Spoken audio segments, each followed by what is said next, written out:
நெல் சேர்த்தாச்சு. கொஞ்சம் உளுத்தம் பருப்பு, கடுகு பொரியட்டும்.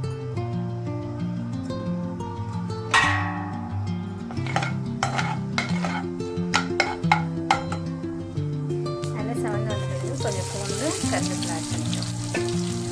பூண்டு தட்டி போட்டு ஆட் பண்ணிட்டோம்னா டேஸ்ட் நல்லாயிருக்கும், ஸ்மெல்லும் நல்லாயிருக்கும்.